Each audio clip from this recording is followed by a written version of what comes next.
ஆச்சி கொழுக்கட்டை மாவு வந்தாச்சு.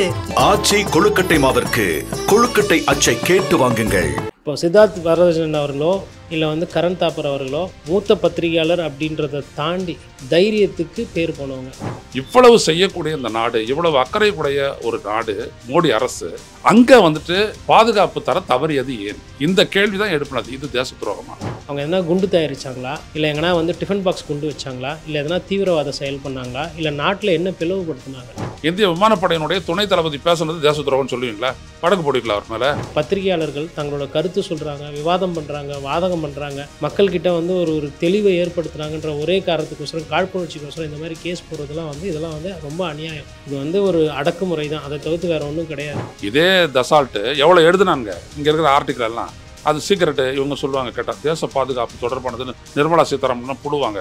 600 ரூபாய் ஏர்கிராஃப்ட் 1600 வாங்கினாங்க. அதை பற்றி நாங்கள் தான் எழுதணும். அதுக்கு என்ன பதில் சொன்னாங்க? இவங்க பதிலாக சொன்னாங்க, ஹெலிகாப்டர் கொடுக்காததுனால ஜவான்கள் செத்தாங்கன்னு சொல்லிட்டு உங்களோட கவர்னரே சொன்னார். அப்போ கவர்னர் சொன்னப்போ இன்னைக்கு ஐயா அவர் இல்லை, ஒரு காலத்தில் உங்க கூட இருந்தார். அப்போ அந்த விஷயத்தில் பத்திரிகையாளர்கள் இதை பற்றி பேசினப்போ இதே மாதிரி தான் மிரட்டுறாங்க. இது ஃப்ரீடம் ஆஃப் ப்ரெஸ்ஸுக்கு எதிரானது. ஏன்னா பாஜக நினைச்சாங்கன்னா எது வேணாலும் தேச துரோகம், எது அவங்களுக்கு எதிரானது அதெல்லாம் தேச துரோகம். நம்ம நீங்க மேப்லாம் பாக்குறீங்களா, அது கிடையாது தேசம். மோடி, அமித்ஷா, நட்டா, கொட்டா இதுங்கெல்லாம் இருக்குதுங்களா, இதுங்களெல்லாம் மொத்தமா போட்டு அடைச்சிங்கன்னா இதுங்கெல்லாம் தான் போட்ட தேசம்.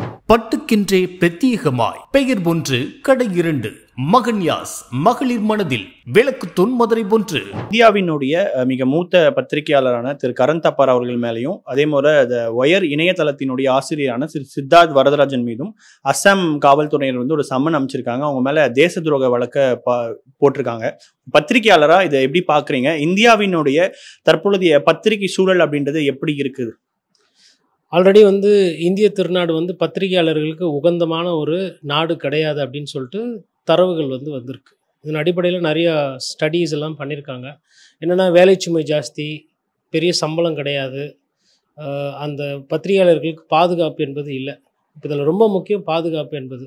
இப்போ சித்தார்த் வரதராஜன் அவர்களோ இல்லை கரண் தாப்பர் அவர்களோ மூத்த பத்திரிகையாளர் அப்படின்றத தாண்டி தைரியத்துக்கு பேர் போனவங்க.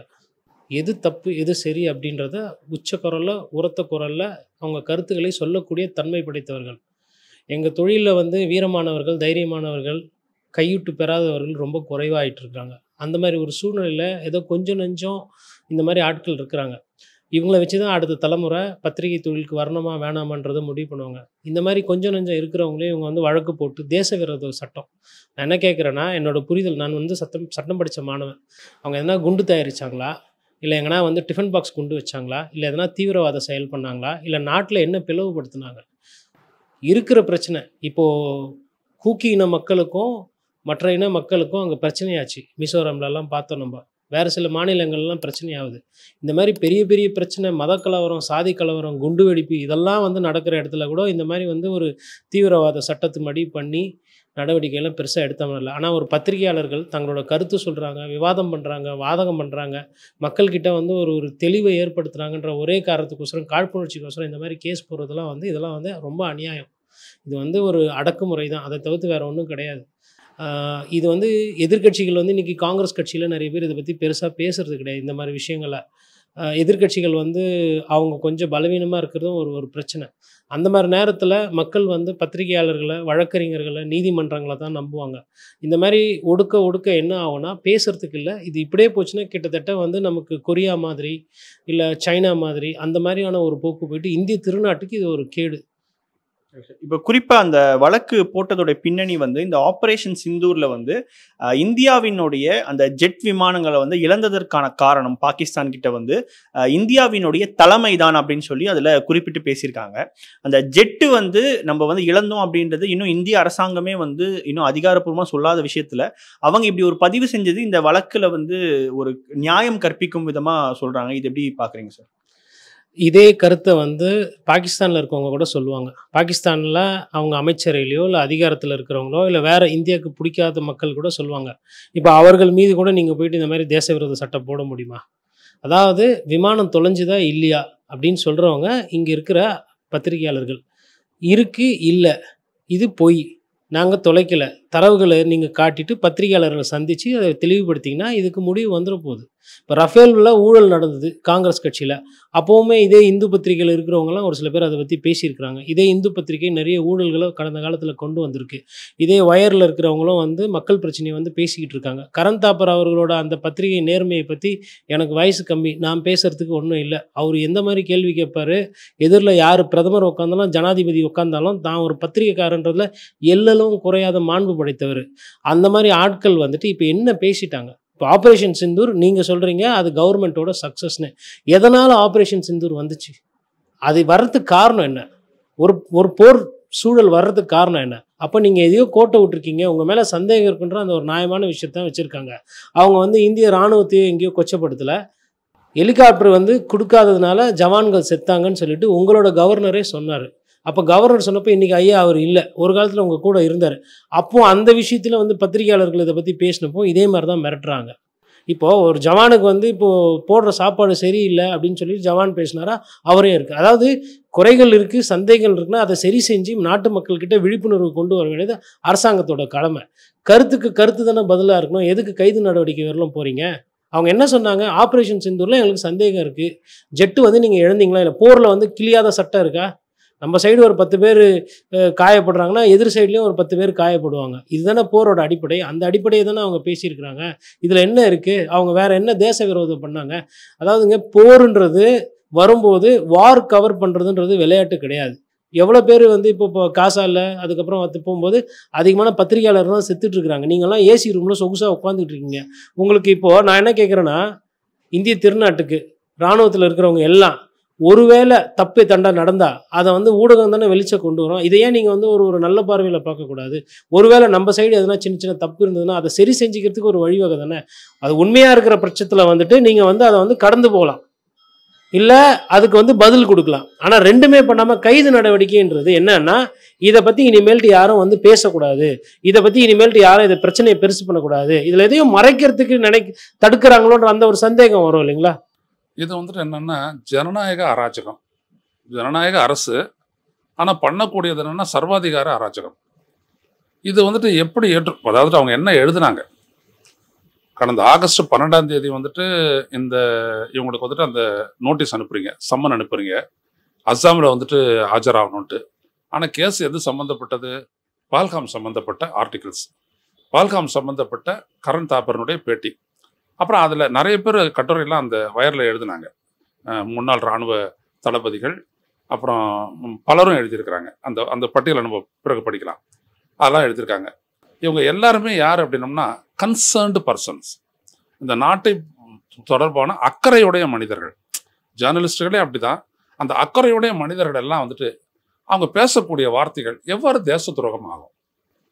பஹல்காமை பொறுத்த வரைக்கும் நான் உட்பட எழுப்பின கேள்வி என்ன, ஒரு நாளைக்கு 2000 பேர் சுற்றுலா பயணிகள் வரக்கூடிய ஒரு சுற்றுலாத்தலம் காஷ்மீரில் இருக்கு. அதில் வந்துட்டு அந்த இடத்துலேருந்து ஒரு 30-35 கிலோமீட்டர் தூரத்தில் பாகிஸ்தானுடைய பார்டர் இருக்கு. கட்டாயம் அங்கே பயங்கரவாதிகள் வரலாம், தாக்குதல் நடத்தலாம், ஒரு பெரிய அசம்பாவிதம் ஏற்படலான்றதுலாம் தெரியும். உளவுத்துறையினுடைய தகவல் பல இருக்கு. ஏன் ஒரே ஒரு காவலர் கூட இல்லை? நீங்க பின்னாடி அங்கே இருந்த நமது சகோதரிகளினுடைய குங்குமத்தை அடித்தார்கள், எனவே குங்குமத்தின் பெயராலே நாங்கள் ஒரு நடவடிக்கை எடுத்தோம், அது எல்லை தாண்டிய பயங்கரவாதிகளினுடைய முகாமுடைய எல்லாம் தகர்த்து எறிந்தோம் அப்படின்னு 3 நாள் நீங்க வந்துட்டு ஆபரேஷன் பண்ணீங்களே, நம்மளுடைய மொத்த இராணுவ விமானப்படை பலத்தை கொண்டு நீங்க செஞ்சீங்களே. இவ்வளவு செய்யக்கூடிய இந்த நாடு, இவ்வளவு அக்கறை உடைய ஒரு நாடு மோடி அரசு, அங்க வந்துட்டு பாதுகாப்பு தர தவறியது ஏன்? இந்த கேள்விதான் எழுப்பினது. இது தேச துரோகமா? ஒரு இடத்துல ஒரு பாதுகாப்பு தர வேண்டியது, அங்கன்னா 7 லட்சம் படையினர் இருக்காங்க, இந்திய இராணுவத்தினுடைய படையினர் இருக்காங்க, துணை இராணுவ படைகள் இருக்காங்க, பார்டர் செக்யூரிட்டி ஃபோர்ஸ் இருக்கிறாங்க. அங்க 2 பார்டர் செக்யூரிட்டி ஃபோர்ஸ் 2 வாட்ச் பாயிண்ட்ல நின்றுகிட்டு 2 துப்பாக்கி வச்சுட்டு இருந்தாங்கன்னா கிட்ட வந்திருப்பாங்களா அந்த 3 பேர்? அந்த வாய்ப்பு இல்லை. அப்போ ஏன் அது செய்யப்படலை அப்படின்னு கேள்வி கேட்டது எப்படி தேச துரோகமாகும்? இந்த தேசத்தை அவங்க காட்டி கொடுக்கல, அதெல்லாம் பண்ணல, இந்த இராணுவம் என்ன பண்ணிட்டு இருக்கு அப்படின்னு கேட்கல. உத்தரவிடக்கூடிய நிலையில் இருந்த நீங்கள் இதை ஏன் கண்டுகொள்ளவில்லை? ஏன்னா அந்த பாதுகாப்பு வந்துட்டு ஜம்மு காஷ்மீர் மாநில ஆளுநர் வசம் இருக்குது, அங்க இருக்கிற முதலமைச்சர் கிடையாது. அது இன்னைக்கு ஒரு யூனியன் டெரிட்டரி இல்லையா, யூனியன் பிரதேசம் தான் இன்னைக்கு ஜம்மு காஷ்மீர். முன்னாடி இருந்த மாதிரி ஸ்டேட்டஸ் கிடையாது அதுக்கு. எனவே பாதுகாப்பு பொறுப்பு வந்துட்டு ஆளுநர்கிட்ட தான் போயிடுச்சு. அப்போ என்ன பண்ணீங்க? குறிப்பா அந்த பாஜக நிர்வாகி கொடுத்த அந்த கம்ப்ளைண்ட்ல என்ன சொல்லியிருந்தாங்கன்னா, கடந்த ஜூன் 28ஆம் தேதி அன்னைக்கு வெளியான ஒரு கட்டுரையை மையப்படுத்தி சார், அந்த கட்டுரையில் என்ன சொல்லியிருந்தாங்கன்னா, இந்தியாவினுடைய ஃபைட்டர் ஜெட் வந்து பாகிஸ்தானிடம் வந்து வீழ்ந்ததற்கான காரணம் இந்தியாவினுடைய அரசியல் தலைமை தான் அப்படின்னு. இப்போ இந்தியாவே வந்து நம்மளுடைய ஜெட்டு வந்து பறிபோயிடுச்சு, நம்மளது வந்து சுட்டு வீழ்த்தப்பட்டதுன்னு சொல்லி அதை ஒத்துக்காத சூழல்ல இப்படி ஒரு பதிவு போடுறது வந்து தேசத்துக்கு எதிரான விஷயம் கிடையாது அப்படின்னு கேட்குறாங்க. இன் a war truth is the first casualty. நான் என்ன சொல்ல வரேன், இந்த நாடு இழந்ததை சொல்றது, அதாவது அந்நிய நாடு இழந்ததை நம்ம பேசலாம், பெருமையாக பேசலாம். நம்ம நாடு இழந்ததை பேசக்கூடாதா? இதை போலீஸ் செய்ய வேண்டிய வேலை இல்லை. இந்த இராணுவம் இதுக்கு பதிலளிச்சிருக்குது. இந்திய இராணுவத்தினுடைய துணை தளபதி சிங்கப்பூரில் பேசும்பொழுது அப்போ இதே மாதிரி கேட்டாங்க, நீங்கள் உங்களுக்கு ஏற்பட்ட இழப்பை பற்றி என்ன சொல்லுகிறீர்கள் அப்படின்னும் போது, இழப்பே ஏற்படலை அப்படின்னு அவர் சொல்லலை. நீங்கள் இழப்பை பற்றி பேசாதீங்க, இழப்பிற்கு பிறகு நாங்கள் என்ன நடவடிக்கை எடுத்தோன்றதை பாருங்கன்னார். இதுதானே பதில். இப்போ அவர் செஞ்சது தேச துரோகமா? அவர் இழப்பை மறுக்கல. இந்திய விமானப்படையினுடைய துணை தளபதி பேசுனது தேச துரோகம்னு சொல்லுவீங்களா? வழக்கு போடுவீங்களா அவர் மேலே? இதே மனநிலை தானே இப்போ இதில் எழுதுனவங்க. நல்ல வேலை நீங்கள் கேட்டதுனால. அதில் எழுதுனவங்களாம் யாருன்னா நீங்கள் பாருங்க, யார் யாரெல்லாம் அவங்களுக்கு வந்துட்டு போட்டிருக்காங்க. அதர்ஸ் நேம்டு இந்த எஃப்ஐஆர் இன்க்ளூட் சத்யபால் மாலிக், இப்போ சமீபத்தில் இறந்துட்டார் அவர், farmer JNK governor and Meghalaya. அப்புறம் வந்து நஜம் சேத்தி, journalist and farmer caretaker chief minister of Punjab in Pakistan. Ashutosh Bharadwaj, editor of the wire Hindi.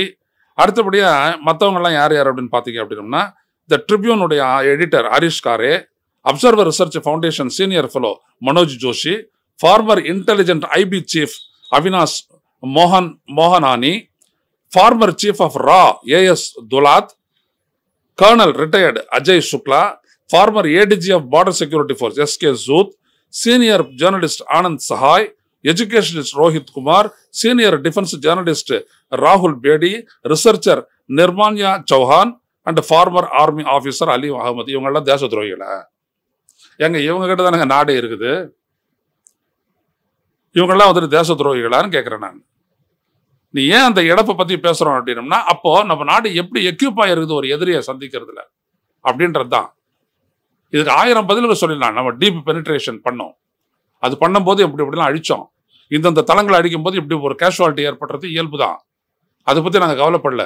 But we have penetrated in 300 miles into Pakistan and bombed a vital target அப்படின்னு சொன்னாங்கன்னா அதுதான் பதில். அது ஒன்றும் நாட்டுக்கு இழுக்கலாம் ஒன்றும் கிடையாது.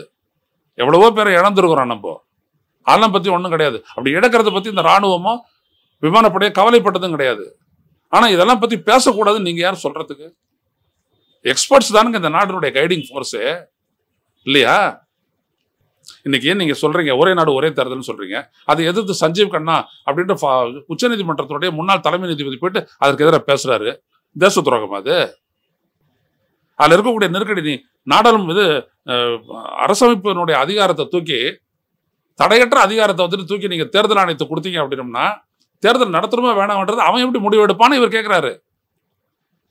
இவ்வளவு இந்த நாட்டில் உரையாடலாம் வந்துட்டு இருக்குது, பேசிட்டு இருக்கிறோம். அப்போ இது கிடையாது விஷயமே. ஒரு விடயத்தை புரிஞ்சுக்கணும்.